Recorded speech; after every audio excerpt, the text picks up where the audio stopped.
Alhamdulillah, wassalatu wassalamu ala rasulillah wa ala alihi wa sahbihi wa man walah. Alhamdulillah, nahmaduhu hamda ash-shakirina lahu ala ni'ma'ih was-sabirina ala balwa'ih wal-radina dawman bihukmihi wa qada'ih wa ashhadu an la ilaha illa Allah wahdahu la sharika lah wa ashhadu anna Muhammadan abduhu wa rasuluh. Inshallah, I will keep it short, maybe 10 minutes plus minus as I was asked to do. I feel like I'm obligated to introduce myself because I feel like the community has grown significantly, and many of you maybe don't know me. My name is Mohan Nasser. I'm a Palestinian originally, but of course I'm I'm part of this community. I've been here for a long time, alhamdulillah. It's an amazing, amazing, very great community. May Allah subhanahu wa ta'ala bless you.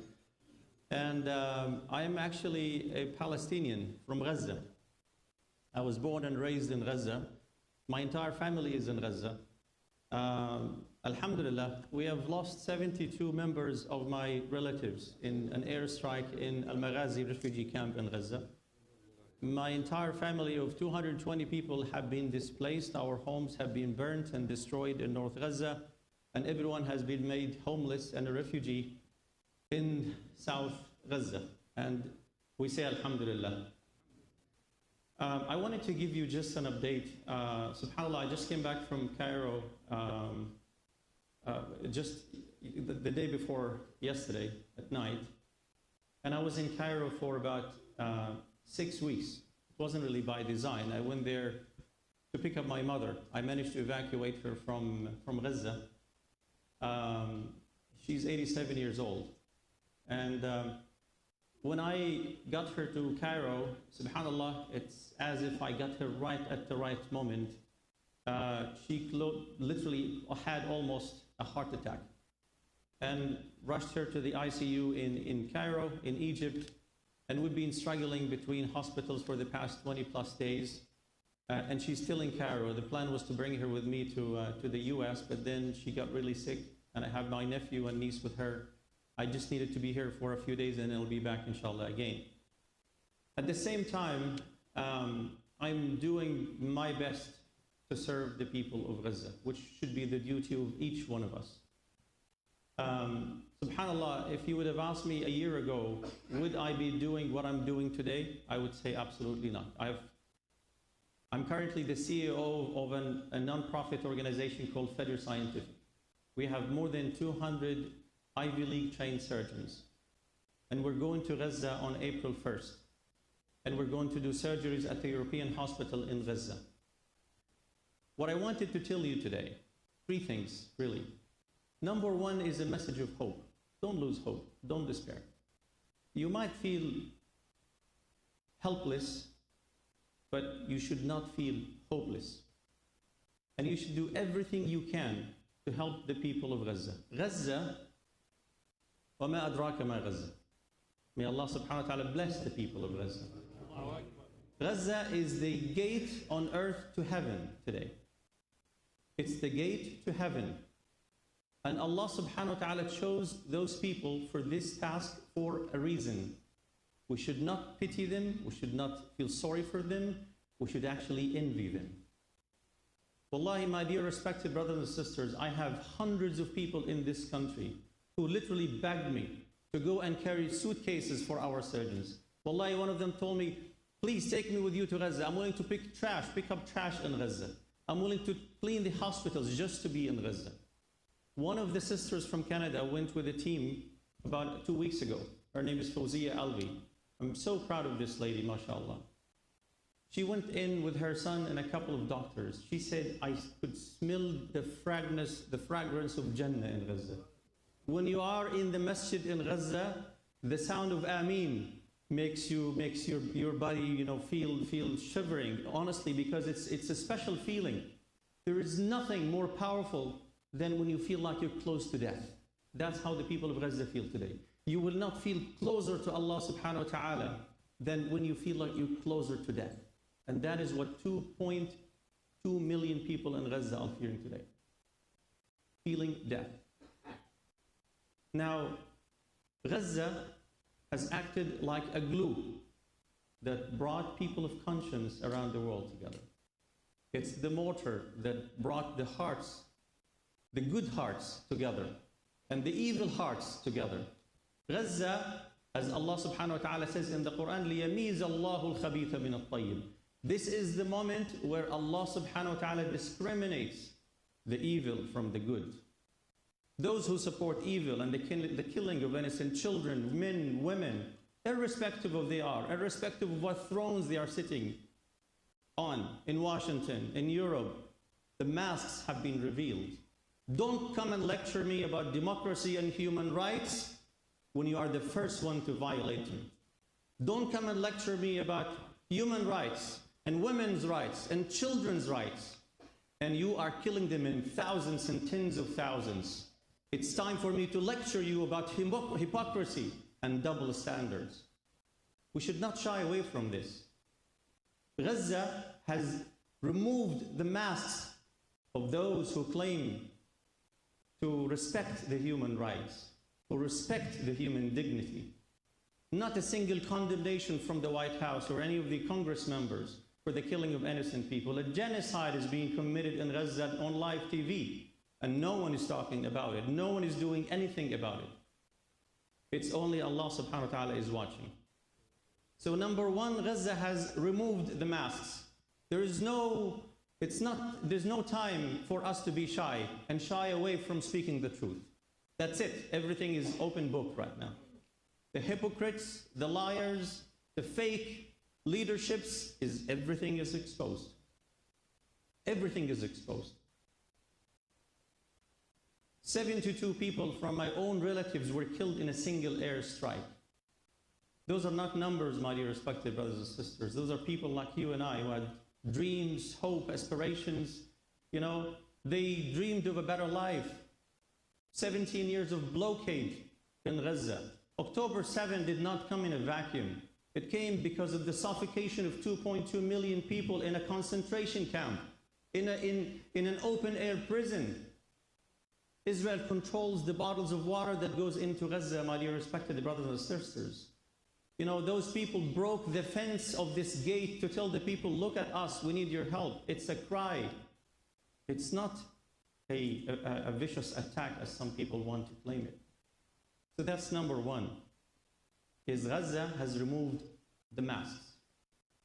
Number two, I can tell you, as someone who was born and raised in Gaza and knows the streets of Gaza better than the streets of Houston, I have never been hopeful the way I feel today.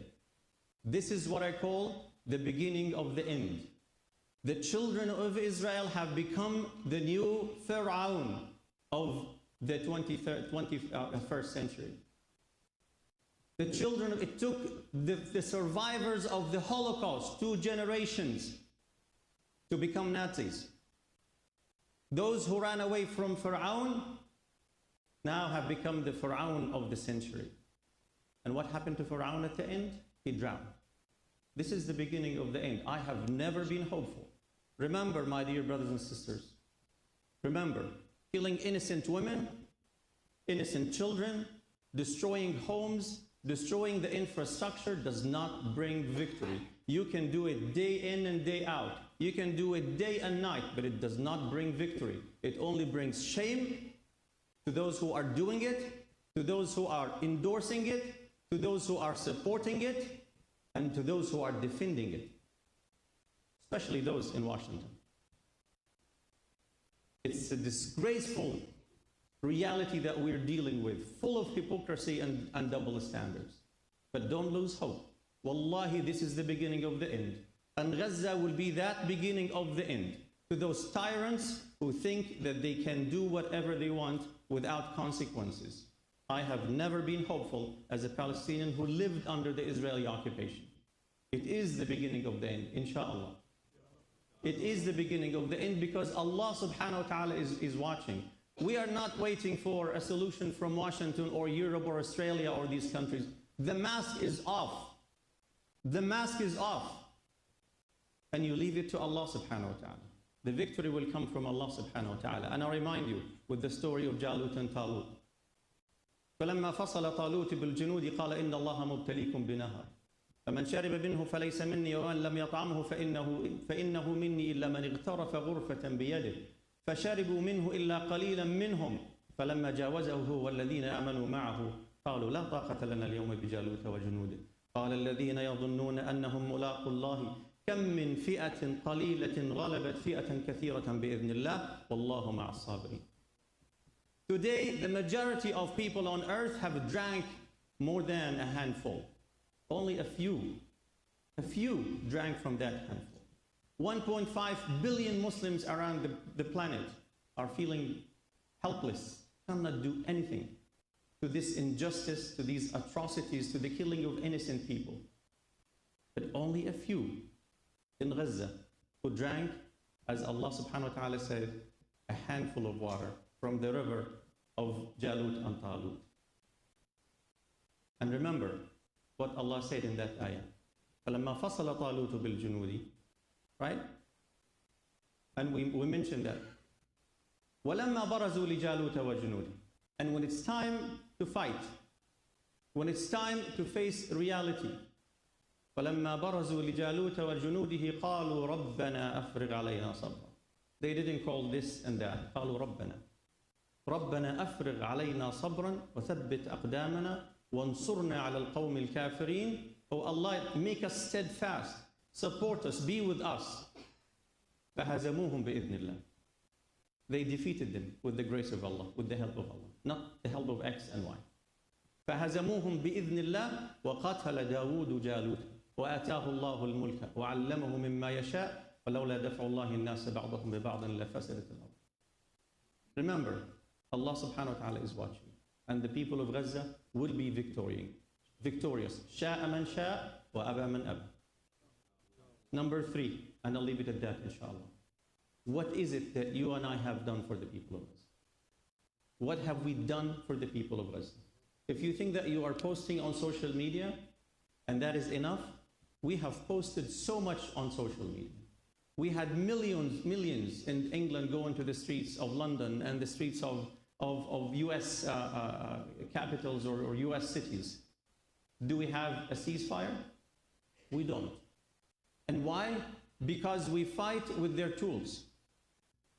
In Gaza, they don't fight with their tools. They fight with their own tools, not with the enemy's tools. If you mean what I understand. If you understand what I mean. Okay? We fight with the tools that they have created for us to fight with. You will not win with this method. We have to think outside the box. That's number 1. Number 2 is oftentimes when we ask to help, we think of money. Yes, money is important. But what is it that Allah subhanahu wa ta'ala bless you with? What kind of skills that Allah subhanahu wa ta'ala bless you with to go and help the people of Gaza? And here I call upon surgeons, physicians, nurses. I'm going to play a message, and actually I didn't mean to do this today. I'll keep it very short, inshallah. This is a message I got from the head of relation or international relations at the Ministry of Health in Gaza this morning. I was simply pressuring him to give us more operating rooms at the European hospital. Let's say I have this very, very skilled team, and I cannot just go in without knowing what the plan is. At least give me 2 to 3 operating rooms so I can work on patients over the next couple of weeks. And this is what he sent me, and I'd like you to listen to it. It's in Arabic, and I will translate it, inshallah.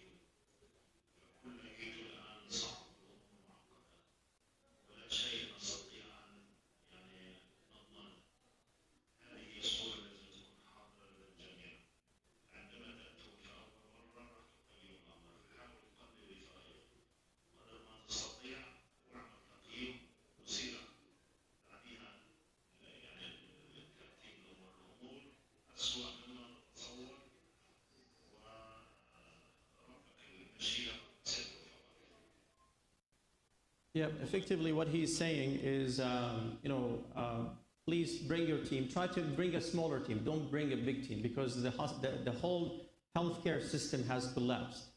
The local doctors in Gaza today, they can no longer come to the hospital to serve and help the patients, the injured. Why? Because their families are sitting in tents in the middle of nowhere without food or drink or water, so they have to take care of their families. So the Israelis bomb a house that has 50 to 100 people. All these injuries are rushed to the hospital, but there are no doctors to take care of them. So he's saying, bring primary care physicians, bring surgeons, but remember, I don't have operating rooms for you. So we're going on April 1st, which is in a couple of weeks' time, with the 14 team members, physicians. I've just placed an order for orthopedic supplies for $250,000. We will carry whatever we can with us to Gaza. And I will order another maybe $100,000 worth of medications to carry with us. And how do we carry them? We put them in suitcases. I know, it's not trucks. You're not allowed to bring trucks or pallets or anything. You put them in suitcases, you put them in smaller buses, and you go into Gaza like a passenger. And we do this with the WHO and the Ministry of Health in Gaza. So the cost of the first mission for Fajr Scientific, which is what I'm leading, is approximately $500,000. This is your opportunity. If you want your money to go to Gaza in 2 weeks' time, this is your chance. I have no flyers, I have nothing. You can look us up online. Go fajrscientificus.org. Fajr, F-A-J-R, scientificus.org. You can donate to our orthopedic supplies or medications, and we ask Allah subhanahu wa ta'ala to bless you and reward you the best of rewards for it. Another thing, if you are a physician, a primary care physician, a surgeon, we need anesthesia desperately. People with anesthesia experience, anesthesiologists, to take with us to Gaza. And we will be sending this mission beginning of every month and a supply mission every 2 weeks to bring all kinds of medications. And most importantly, keep the people of Gaza in your dua. They are resilient, they are hopeful, and they will inshallah come out of this victorious. We ask Allah subhanahu wa ta'ala to bless the people of Gaza. Ask Allah subhanahu wa ta'ala to make them victorious. Allahumma unsur ahla Gaza.